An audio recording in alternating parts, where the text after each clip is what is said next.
Hi everyone. Market के बाद आज ऑफ कोर्स मैं आपके लिए वीडियो बनाना चाह रहा था, लेकिन ट्रेडिंग रूम में वीडियो बनाने का मन नहीं कर रहा था क्योंकि आज का मार्केट बहुत अच्छा नहीं था। और ऑफ कोर्स अगर मार्केट अच्छा नहीं होता है और पैसे ठीक से बन नहीं रहे हुए तो वैसे सिनारियों में उस कमरे में फॉर अ मोमेंट बैठने का मन नहीं करता। तो मैं सोच रहा था आप सबके लिए मैं वीडियो बनाऊं रूफ़ के ऊपर आकर के। आप जानते हैं कि मैं अभी होम टाउन में हूँ, न्यू दिल्ली में अभी हूँ नहीं। तो मैं ये सोच रहा था कि वीडियो बनाऊं रूफ़ पे आकर के, लेकिन यहाँ पे बारिश होने लगी है, आप देख रहे हैं। तो ऐसे बारिश में वीडियो शूट करना तो मुश्किल है। थोड़ा सा वेट कर लेता हूँ और उसके बाद आज खासा इम्पोर्टेंट टॉपिक पे बात करूँगा। ऑनेस्टली मार्केट में लॉस तो हो चुका है, अब क्या करें, यही तो क्वेश्चन है जो बहुत सारे लोग पूछ रहे हैं। अब क्या करना चाहिए।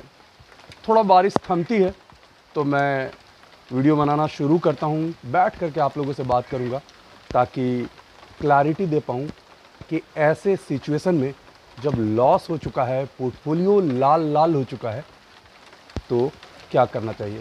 थोड़ा सा वेट कीजिए और मैं भी बारिश का थमने का थोड़ा इंतज़ार करता हूँ। सो फ्रेंड्स, बारिश थोड़ी बहुत थम गई है तो मैं एक कॉर्नर में थोड़ा सा बैठ करके अब आपसे बातें शुरू करता हूँ। मार्केट सीरियसली ब्लीड कर रहा है। Nifty 350 point, Sensex 11-1200, bank Nifty 1200 के ऑल अराउंड नेगेटिव। ये बता रहा है कि हैवी अमाउंट ऑफ सेलिंग हुई है। एक्चुअली जब से आरबीआई क्रेडिट पॉलिसी आई, सडन आरबीआई क्रेडिट पॉलिसी आई, क्योंकि शेड्यूल्ड जून में था और पहले ही मई में आ जाना ये मार्केट को पूरी तरीके से तबाह कर गया है। 0.40% का, या यूँ कह लीजिए 40 बेसिस पॉइंट का आरबीआई ने रेपो रेट हाइक किया। उस दिन से ही मार्केट बहुत तेज़ी से नीचे जाता हुआ नजर आया। करीब करीब 7-8% के आसपास मार्केट नीचे आ चुकी है। और स्मॉल कैप स्टॉक्स देखें, मिड कैप स्टॉक देखें तो जिस तरीके से इनके प्राइसेस गाजर मूली की तरह नीचे आए हैं, वो थोड़ा सा स्कैरी फीलिंग तो दे रहा है। तो बहुत सारे ऐसे लोग होंगे जो लॉस कर चुके होंगे, या ट्रेडिंग लॉस हो चुका होगा, या पोर्टफोलियो ब्लीड कर रहा होगा। ऐसे सिनारियों में क्या करना चाहिए उसके बारे में ही ये वीडियो है। समय निकाल करके इस वीडियो को बना रहा हूँ और पेन पेज लेकर के अगर हो सके तो बैठिए ताकि कुछ उन पॉइंट्स को आप नोट कर पाएँ, ताकि इस बार अगर आपसे मिस्टेक हो गया है तो वो मिस्टेक दोबारा रिपीट ना हो। क्योंकि मिस्टेक्स जो होती है इस मार्केट में सब लोग करते हैं, लेकिन वैसे लोग ही सक्सेसफुल इस मार्केट में हो पाते हैं जो अपने सेम मिस्टेक को बार बार रिपीट नहीं करते हैं। पहला पॉइंट तो ये है कि अगर आपको लॉस हो गया है तो रिवेंज ट्रेडिंग मत कीजिए। कहने का मतलब ये है कि लेस से आपने पैसे अभी अभी लूज किए हैं तो अभी अभी उसको रिकवर करने के बारे में बिल्कुल भी मत सोचिए। साफ साफ बता दूं, शायद आपको बुरा ना लगे, ये रिकवर ऐसे होता ही नहीं है। क्योंकि जिस तरीक़ा से आपने लूज किया है, रिकवरी उतनी फास्टर स्पीड में नहीं होती है। रिकवरी के लिए सर्टेन प्रोसेस होगा जो आपको फॉलो करना होगा। तो फिलहाल रिवेंज ट्रेडिंग मत कीजिए। लॉस हो गया है तो शांत हो जाइए और उसके बाद सबसे पहला पॉइंट जैसे मैंने बताया कि बदले वाला ट्रेड्स बिल्कुल भी मत कीजिए। और अगर आपको बहुत ज़्यादा एंजाइटी और घबराहट हो रही है तो ट्रेडिंग बिल्कुल बंद कर दीजिए। This is not the end of the world. ये दुनिया ख़त्म नहीं हुई है मार्केट के गिरने से। ट्रेडिंग जो है वो आप हॉल्ट कर दीजिए, 10-15 दिन के लिए शांत हो जाइए। क्योंकि आपके एंजाइटी में रहने से आपने लूज कर दी हैं पैसे, इन सब चीज़ों से मार्केट को कोई फ़र्क नहीं पड़ेगा। शायद उतने पैसे और आप ले करके आएंगे और मार्केट उन पैसों को फिर से खा जाएगा। तो मेरा यहाँ पे कहने का मतलब यही है कि अगर आपने लॉस कर लिया है तो फॉर अ मोमेंट एंजाइटी अगर बहुत ज़्यादा है तो आप अभी ट्रेडिंग स्टॉप कर दीजिए। और ये हार नहीं है, इसको आप अपने ईगो पे मत लीजिए कि लॉस हो गया तो मैं रुक रहा हूँ तो ये मेरी हार है। मैं कल किसी व्हाट्सएप ग्रुप में था कहीं पे, वहाँ पे कोई एक न्यूबीज़ था, नया कोई लड़का होगा, ट्रेडिंग वगैरह में नया नया आया होगा। वो कह रहा था कि आज के मार्केट के बारे में कि अगर गैप अप ओपनिंग नहीं हुई तो मैं ट्रेडिंग छोड़ दूंगा। मुझे ये सुन करके ये बातें बहुत ही बकवास लगती है कि आप मार्केट के बारे में इस तरह से ईगो से आप बात नहीं करते हैं। हुआ क्या, मार्केट आज गैप डाउन हो गई। तो ऐसे प्रेडिक्शंस करना, ईगो के साथ बातें करना तो सही नहीं होता है। एनीवे, सेकेंड पॉइंट मैं आपको यहाँ पे ये बताना चाहूँगा कि पहले आइडेंटिफाई कीजिए कि वो कौन से मिस्टेक्स थे जिसके कारण आपको हैवी लॉस हुए हैं इस मार्केट में। पहला मिस्टेक्स ये हो सकता है कि आपने स्टॉप लॉस डिफाइन नहीं किया था। दूसरा मिस्टेक ये हो सकता है कि आपने जो भी ट्रेडिंग ली थी वो कहीं ना कहीं से देख करके बिना बैक टेस्ट किए हुए ले लिया था। मे बी यूट्यूब पे देख करके, या कोई गूगल वगैरह में कहीं से, या किसी टेलीग्राम चैनल में जो स्ट्रैटेजी बेचते हैं, शायद वहाँ से कुछ आपने स्ट्रैटेजी लिया होगा और इमिडिएटली उसमें ट्रेड करना शुरू कर गए होंगे। तो आप आगे ये ज़रूर पता कीजिए कि आखिर वो कौन सा रीज़न्स था जिसके कारण आपने इतना हैवी लॉस कर लिया है। और वैसी गलती दोबारा बिल्कुल भी मत कीजिए। तीसरा है कि जब से मार्केट नेगेटिव हुई है और जब से मार्केट आउट ऑफ कंट्रोल हुई है, ऐसी क्या चीज़ें हैं ट्रेडिंग करते वक्त जो आपके कंट्रोल में नहीं रही है। क्या आपने सारे ट्रेड का जनरल मेंटेन किया? क्या हर ट्रेड को आप लिखते हैं? नहीं लिखते होंगे। तो आज से कम दोबारा जब आप ट्रेड करना शुरू करेंगे तो हर ट्रेड को आप एक्सेल में लिखना शुरू ज़रूर कीजिए। अगर आप एक्सेल से बहुत ज़्यादा फैमिलियर नहीं हैं तो आप सिंपल कॉपी पे लिखिए ना। मेरा कहने का मतलब है कि हर ट्रेड का रिकॉर्ड रखिए।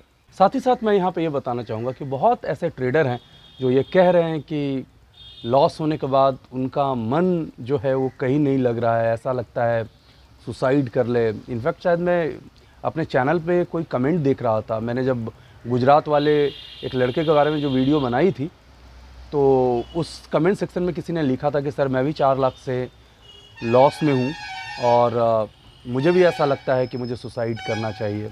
फ्रेंड्स, ये एक बिज़नेस है और ये एक part and parcel of your life है। स्टॉक मार्केट में ट्रेडिंग करना एक पार्ट है, लेकिन इसके ट्रेडिंग लॉस होने के कारण अगर आप अपने ब्यूटीफुल लाइफ को गिव अप करना चाह रहे हैं तो ये सबसे बड़ा क्राइम होगा, सिन होगा।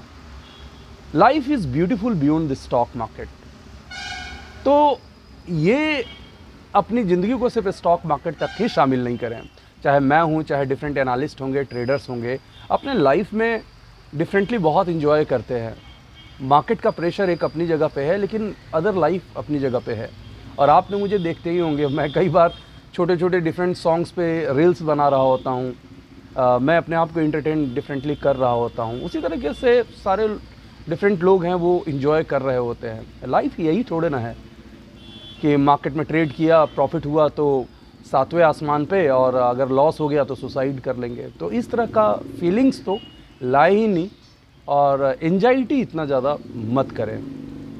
आपने इधर उधर से बोरो करके पैसा इकट्ठा करके ट्रेड किया था, लूज कर लिया, तो मैं रिक्वेस्ट तो यही करूँगा कि समय लगे, उनके पैसे आप धीरे धीरे वापस करें, लेकिन दोबारा आप अपने द्वारा कमाए गए हैं पैसे को इस मार्केट में इंगेज करें। ये सारी जो बातें मैं कर रहा हूँ ना, कई बार कर चुका हूँ, लेकिन वैसे लोग जो एक्सक्लूसिवली मुझे सुनते हैं, मैं उनको ये बातें ज़रूर कहना चाहता हूँ कि लॉस हो गया, फाइन, ठीक है, ज़िंदगी थोड़े ना चली गई है। As long as you are alive, empire तो फिर से बन सकता है, प्रॉफिट फिर से होगा, तो फिर घबराना किस बात का। इसलिए मायूस होने का तो मतलब ही नहीं है। लेकिन जो मिस्टेक्स आपने किए हैं, उन मिस्टेक्स को ज़रूर आप नोट डाउन कीजिए, ज़रूर आप स्ट्रक्चर कीजिए। और सबसे एक और ख़ास बात यहाँ पे मैं बता देना चाहता हूँ कि बहुत सारे लोगों के अब फ़ोन आने लगते हैं कि उन्हें स्टॉक मार्केट सीखना है। ये वही लोग होते हैं जो लर्निंग को इग्नोर करते हैं, एजुकेशन को इग्नोर कर रहे होते हैं जब मार्केट ऊपर जा रही होती है। तो फ्रेंड्स, एजुकेशन एंड लर्निंग को मार्केट ऊपर जाने या नीचे जाने से कनेक्टेड मत रखिए। ये एक डिफरेंट पार्ट है। आप अगर लर्निंग टाइमली करते हैं तो हर मार्केट को काउंटर करना आप सीख जाएंगे। लेकिन यही तो होता है कि टिप वाले जगह पे सेल लगी होती है, लोग वहीं पे दौड़ के जाते हैं, और एजुकेशन एंड लर्निंग पे समझाने के बाद लोग आ रहे होते हैं। एजुकेशन लर्निंग ऐसी चीज़ है कि जिसमें समझाने की तो ज़रूरत ही नहीं है। पहला तो क्राइटेरिया ही होना चाहिए कि आपको सीखना ही है इस मार्केट में। दूसरा क्राइटेरिया ये होगा कि किससे सीखे, क्योंकि बहुत सारे यहाँ पे बुकिश लोग भी मौजूद हैं जो गूगल वाली चीज़ को ही रटे रटाए शब्दों में बोलते हैं। तो आपको मैं कई वीडियो में बता चुका हूँ कि उससे ही आपको ट्रेडिंग सीखनी है, जो ट्रेडिंग के साथ साथ ट्रेनिंग जो प्रोवाइड करा रहा हो। लाइव मार्केट में जिसका एक्सपोजर नहीं है, उस मार्केट में जितनी भी बड़ी बड़ी बातें कर ले सब बकवास होती है। तो हैविंग सेड इट, मैं यही कहना चाहूँगा इस वीडियो में कि लाइफ प्रीसियस है, एंजॉय कीजिए। मार्केट पहली बार नीचे नहीं आई है और आखिरी बार नीचे नहीं आई है, ऐसा चलते रहेगा। ये मार्केट है, ऊपर जाएगी नीचे आएगी, इकोनॉमी इम्प्रूव होगी, मार्केट ऊपर चली जाएगी, ग्लोबल जो सारे संकेत हैं अच्छे होंगे तो फिर से मार्केट ऊपर जाएगी। अभी ख़राब है। अभी आपको पता होगा कि जो कुछ क्रेडिट रेटिंग एजेंसीज़ हैं उन्होंने इंडिया का जो ग्रोथ का फोरकास्ट है वो भी थोड़ा कट किया है। वो भी एक प्रेशर इंडियन मार्केट पे देते गया है। ऑयल जो है वो $107 पर बैरल के आसपास हिट कर रहा है, फिर से $100 के ऊपर आ गया है। तो ये सब सारी बातें मार्केट को प्रेशर में तो रखेंगी ही, लेकिन धीरे धीरे मार्केट अच्छी होती ही है। अगर आप इन्वेस्टर हैं तो आपको तो वैसे भी घबराना नहीं चाहिए, क्योंकि लॉन्ग टर्म इन्वेस्टिंग जो होती है वो पावर ऑफ कंपाउंडिंग पे चलते जाती है, और जितना ज़्यादा आप समय देंगे, जितना ज़्यादा पिच पे आप टिकेंगे, उतना ज़्यादा आप रन बना पाएंगे। तो आप इन्वेस्टिंग आपने अच्छे स्टॉक में किया है तो आपको प्राइस देखने का मतलब तो है नहीं। आप खुद समझिए, अगर आपकी मदर ने कुछ ज्वेलरी खरीदा होगा और अपने घर के अलमारी में रखा होगा तो क्या रोज़ वो गोल्ड एंड सिल्वर का प्राइस देखती होंगी? बिल्कुल भी नहीं। तो आप रोज़ प्राइस क्यों देख रहे हैं? और ट्रेडर जो है वो रिस्क मैनेजमेंट और साइकोलॉजी को लेकर के ज़्यादा मेहनत करे, अपने मेंटर से बातचीत करें, या फिर एक बेहतरीन मेंटर अपने लिए ढूंढे जिससे आप कनेक्ट हो पाते हो, जिससे आप ओपनली डिस्कस कर पाते हो, और जिससे आप पर्सनली एक्सक्लूसिवली ट्रेनिंग्स ले सकते हैं। तो आज की इस वीडियो में इतना ही। ट्रेडिंग रिलेटेड चार्ट और फंडामेंटल से रिलेटेड वीडियो बनाने का बिल्कुल भी मन नहीं कर रहा था, और ट्रेडिंग रूम में भी बैठने को मन नहीं कर रहा था, क्योंकि मार्केट बहुत अच्छी नहीं थी।